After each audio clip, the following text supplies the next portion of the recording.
al 2001, al 2012, a los peores momentos, y sin ninguna perspectiva de que eso mejore. Entonces, para tapar eso y avanzar con un plan que es de saqueo y de destrucción del ingreso del 99% de los argentinos, no solo de los más pobres, no solo de la clase trabajadora tradicional, sino de cualquiera de ustedes, que los que están acá saben que las paritarias y los aumentos del sector privado, del sector público, no alcanzan a compensar la inflación y que acá por ahí tienen el changüí de que alguno se va a Brasil y que consigue más barata la compra del mes, pero no se puede vivir así. Entonces, buscan correr el eje de la discusión sobre la situación de hoy y inventan de una manera totalmente impune.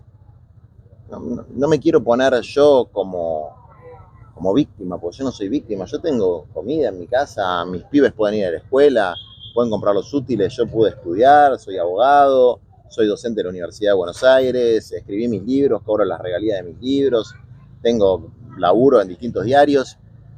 Yo no soy víctima.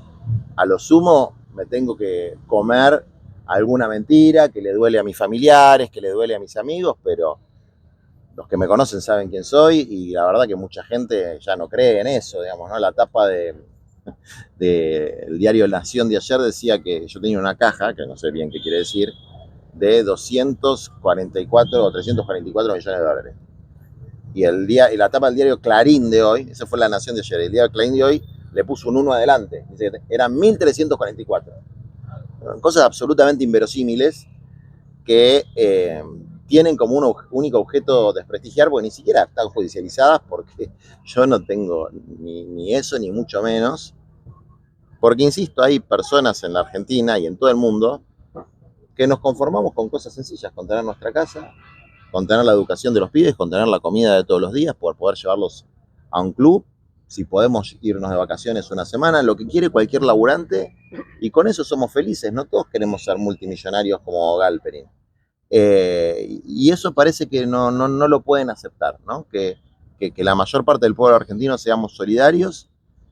Estamos en una situación crítica en la que no se ve salida, porque lo que nosotros no vamos a permitir de ninguna manera es que se generen implosiones, que son mucho peores que las explosiones, que es cuando adentro de la casa, del departamentito que alquila un laburante, de la villa, de la barriada, la gente en vez de organizarse y protestar, lo que hace es enfermarse de problemas de salud mental, de alcoholismo, de adicciones, crece la violencia familiar, crece el narcomenudeo, la delincuencia, es decir, las muertes y los casos más graves de sufrimiento se producen al interior de las familias y no se expresan para afuera. Bueno, nosotros tenemos que organizar la bronca y el dolor, sacarlo para afuera y convertirlo en un vector de lucha que permita por lo menos garantizar lo básico, que es que a ningún pibe le falte la comida,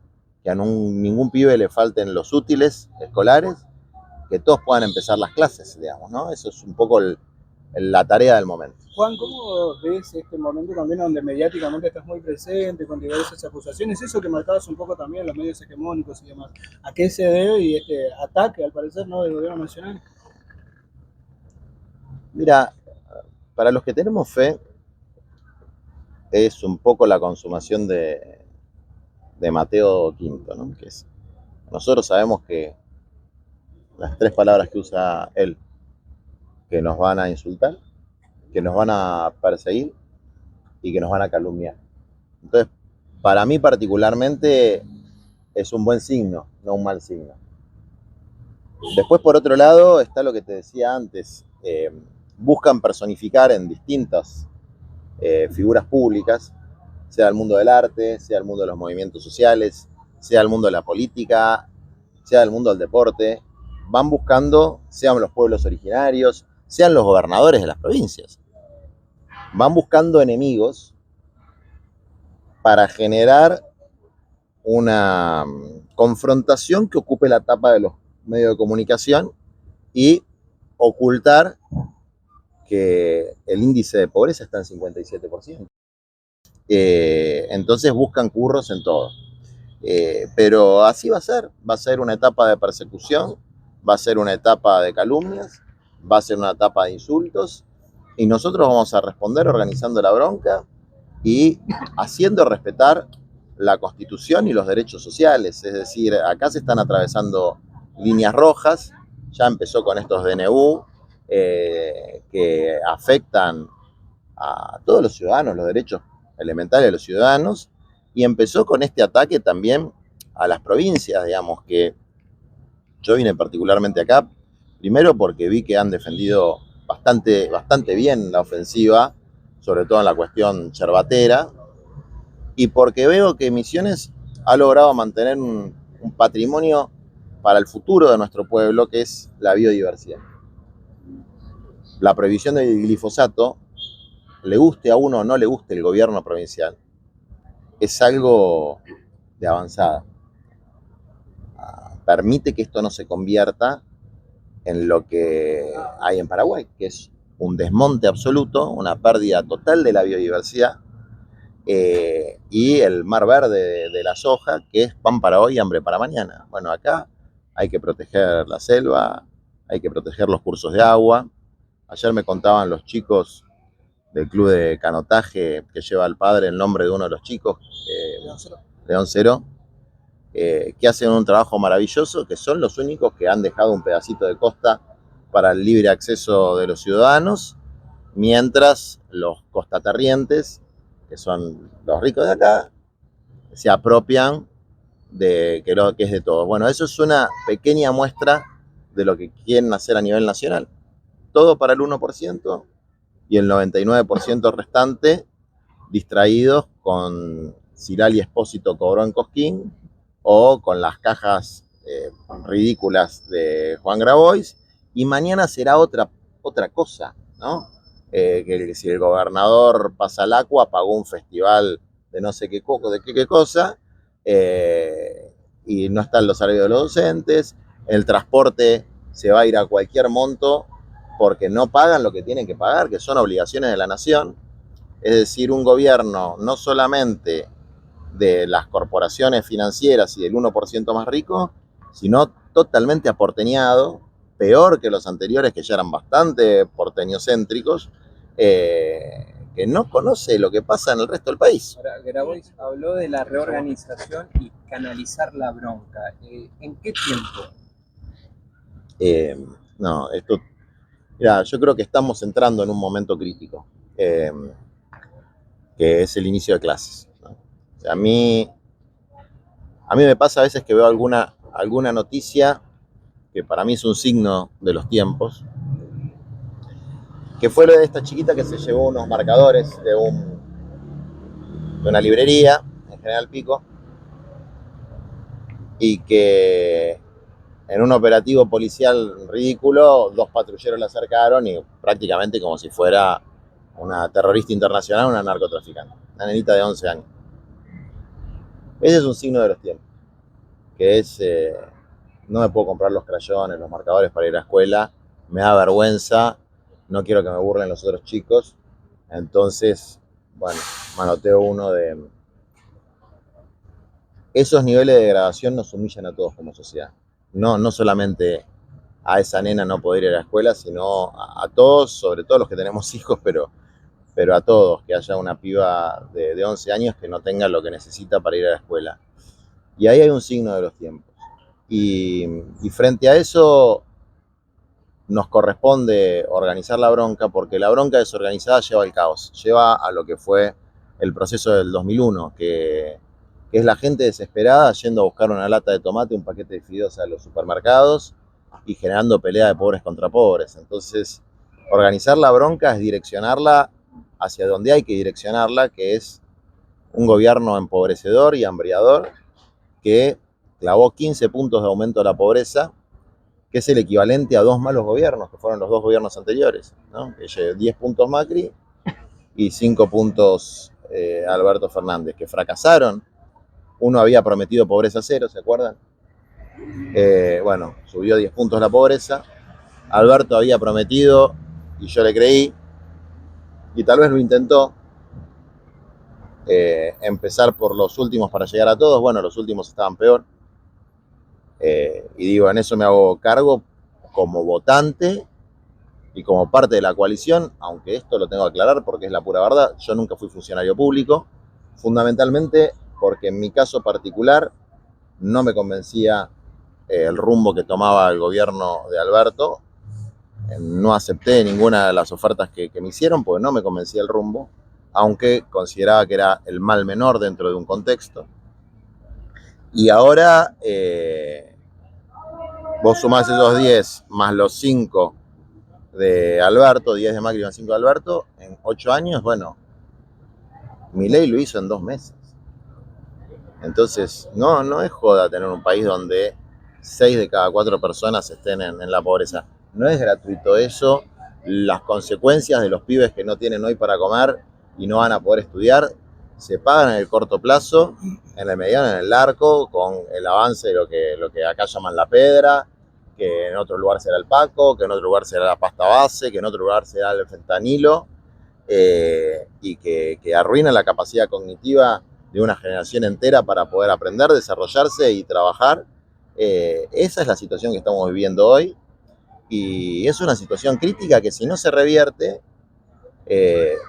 hay que utilizar todos los planos de lucha y de resistencia, que son el político, que es pelearla en el Congreso, que fue voltear esta ley ómnibus, que era una reforma constitucional de facto, que es el judicial, que son los amparos, como el que se presentó acá por la cuestión de la yerba, y la cuestión de la tierra, la extranjerización de la tierra, que hay que frenarla, que es el plano de la solidaridad, que es un poco lo que el ciudadano de a pie puede hacer, que es tirarle una onda, darle una mano al que está peor y a la gente que va a padecer la mayor de las privaciones, que es la privación de la comida, y en el plano de la cultura, que es decir, no estamos de acuerdo con esto, ¿no? Que es mantenerse firme en una posición de disidencia frente a un gobierno, un mal gobierno. Si bien eso por parte de la cultura se ve, pero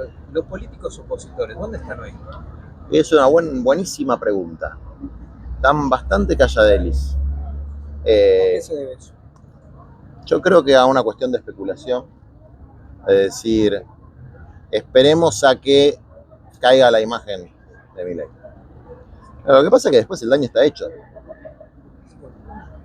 Y en la historia argentina, los movimientos sociales, los laburantes, pusieron el cuerpo, pusieron la sangre para enfrentar estos procesos de deshumanización y, como podríamos decir, calentaron una pava y después llegaron los políticos profesionales, blancos, lindos, prolijitos, y los políticos profesionales que desconocen el sufrimiento del pueblo, en algunos casos mejor, en otros casos peor,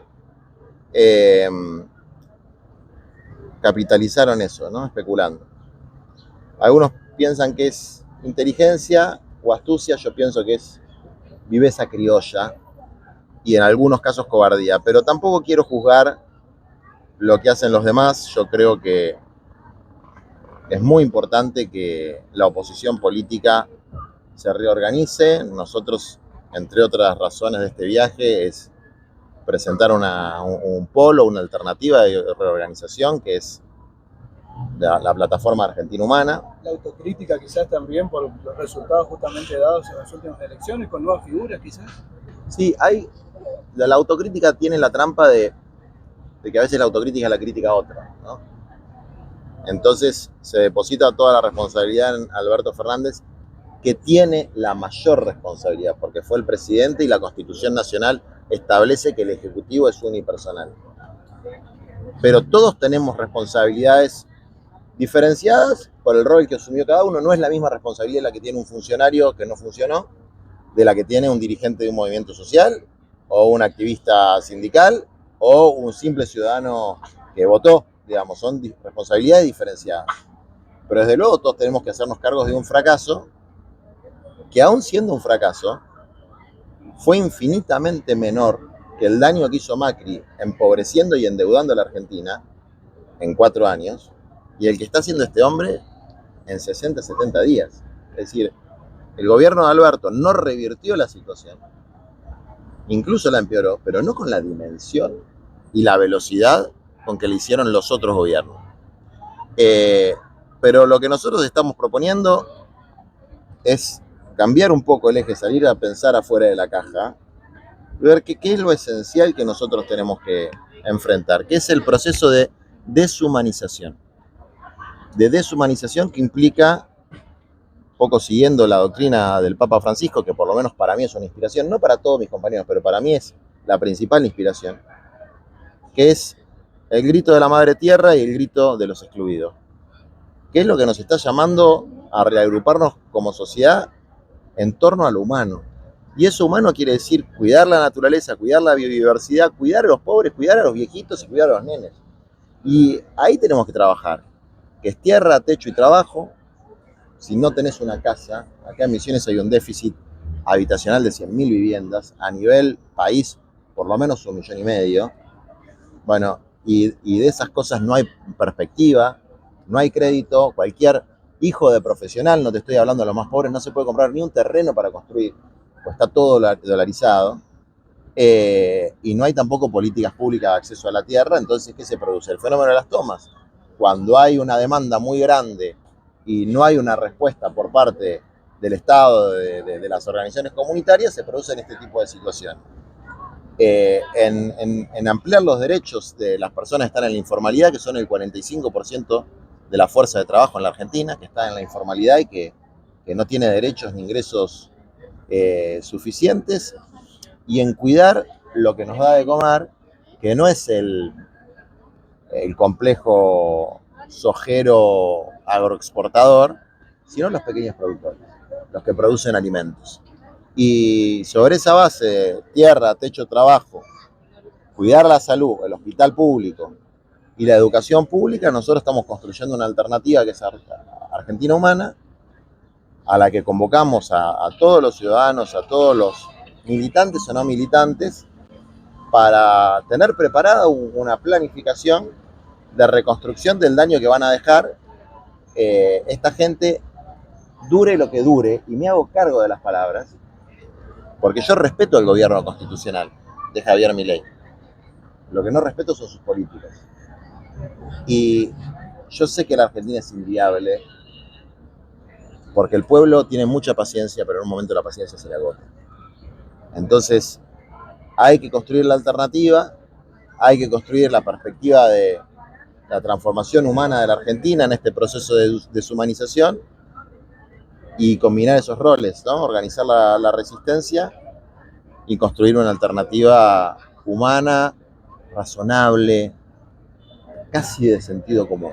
Juan, el diario La Nación. Te tengo que hacer la pregunta. La pregunta difícil. Soy militante y quisiera hablar con... Dale, cuando termine hablamos. Hablamos y que vea la prensa. Porque acá el peronismo, yo soy peronista de muerte. A muerte soy peronista. ¿Sabes qué pasa? Que los peronistas se olvidaron del pueblo. Hay cosas que se hicieron mal. Eso tenemos que echar culpa. Tenemos que tratar. Hoy que vos estás acá, yo lo estoy diciendo personalmente. No es que en la prensa solo tenemos que salir. Tenemos que salir a militar. Eso es lo que yo digo. Hay que salir a militar barrio por barrio. Hoy que vos estás acá, te vengo a ver, te digo, en la plaza, que esté la prensa, diciéndole a todos los funcionarios que tenemos Unión por la Patria, tienen que unirse y dejar de joder y de tratar de trabajar para el pueblo. Eso es lo que tenemos. No podemos venir y decir, no puedo hablar, no puedo hacer. Tenemos que hablar los militantes. Yo soy militante de años. Ya nos liberamos. Por eso te quiero decir que hay que decirle a los diputados que... Yo hago lo que yo puedo con los diputados. Habrá que... Juan, Ahora que quiero contestarle al colega de La Nación. Lo que quiero decir. Pero déjame que le quiero contestar al colega de La Nación. no te pregunté todavía. Lo que te quería preguntar, Juan, que ayer charlamos, pero bueno, ya estabas cansado y obviamente me pediste que viniera hoy o que hablabas hoy. Es conceptualmente, ¿te parece que está bien que los movimientos sociales manejen cajas como el FISU, que manejaba miles de millones de pesos? Si está bien o está mal, y cómo tiene que ser, si tiene que ser público, si tiene que decir estamos manejando esta plata, y con qué criterios se tiene que dar, porque si lo maneja un movimiento social politizado, en las villas, donde pasa todo lo que vos bien decís, también está la gente que vota a Milei, o que no le gusta tu propuesta. Entonces, quiero saber qué pensás de todo eso. Bueno, yo tiendo a creer que no se va a publicar mi respuesta. Ojalá que sí se publique. Y que también se publique tu pregunta. En mi diario se va a publicar. Bueno, y en La Nación estoy casi seguro que sí. Porque en la Nación estoy casi seguro que no. Ahora, Porque tu pregunta es una pregunta que ya tiene la respuesta dentro. Es decir, vos estás diciendo que los movimientos sociales manejan cajas. no, te pregunto si está bien o no. No, claro, te por pregunto eso. si la manejan Pero o no. están implicando que... No. Los movimientos sociales no manejan ninguna caja. El Estado se organiza a través de ministerios, secretarías, subsecretarías y direcciones que tienen funcionarios que pueden provenir de una empresa, como por ejemplo Caputo y Sturzenegger, de un movimiento sindical, de un movimiento social o de un partido político. Y todos los funcionarios que hay en cualquier gobierno, en cualquier estado, tienen un pasado. Por lo tanto, no es que hay movimientos sociales o empresas que manejan cajas, porque si no, uno podría decir el Citibank, de donde viene Sturzenegger, maneja la economía de la Argentina. No, es el señor Sturzenegger y el señor Caputo. Entonces, lo primero que hay que entender es esto. Hay funcionarios que tienen sus funciones. Yo funcionario no fui, entonces te pregunto a vos. Pero Miño no respondía a tus... o tenía un intercambio con ella sobre cómo manejar el fondo. ¿Caputo responde al Citibank? No lo sé. Bueno, pero sí bueno, creo y lo publico, sí. que me parece una persona que absolutamente defiende los intereses, y lo publico Sí. y lo digo, de las finanzas y del exactamente. sector financiero. Y Fernanda Miño, Ahora, ¿sabés pero qué? yo te estoy preguntando a vos, Sí. si lo tuviera Caputo acá, te juro que le Pero, preguntaría. ¿sabés eso. qué intereses defiende Fernanda Miño, que vive en una villa y sigue viviendo en una villa? Los intereses de los villeros. Está perfecto. No Pero los intereses de Juan Grabois. que están con No, tu movimiento, te y puedo- los que votan a mirá, Milei, digo, Lo que tendrían que ver es en qué provincia se realizaron las obras, ¿no? ok. Por ejemplo, en Córdoba, que gobierna alguien que estaba en contra de Unión por la Patria. Por ejemplo, en Mendoza. Pero eso lo tiene que responder Fernanda Miño. Porque Fernanda Miño participó de los movimientos sociales, cosa que es un orgullo, no es un pecado, digamos, es de la mejor gente que hay en el país, que pone el hombro para darle de comer al prójimo. Totalmente. Fernanda Miño es una mina que se esforzó, terminó el secundario, es profesora de Pero catequesis. es que si yo estoy en un movimiento social, lo Sí. que yo haría es, arranco, Sí. vos ayer arrancaste con avisos parroquiales, Sí. escuché atentamente. Lo primero que hago es, ganamos este fondo, ¿cómo lo vamos a repartir? ¿Quién necesita Pero- las casas? Hagamos una lista, ¿quién va pero- primero? No que se conozca en el siguiente gobierno Pero como algo secreto. ¿Se entiende? no, que no fue nada secreto, esto fue O que no es público. tan público, eso quiero decir. No es público porque no lo quisieron publicar. Porque, ¿por qué lo van a publicar? ¿Por qué lo publican ahora? Eso habría No que lo sé, preguntarse. no lo sé. ¿Por qué apareció ahora? ¿Y por qué publican el fondo de Grabois? ¿No? Porque es una operación de desprestigio frente a uno de los que estamos liderando la resistencia frente al gobierno. Esto es una cosa absolutamente obvia. Es una operación de desprestigio que lleva 3 días frente a alguien que está siendo parte de la resistencia del gobierno. Particularmente de la denuncia penal contra Petovelo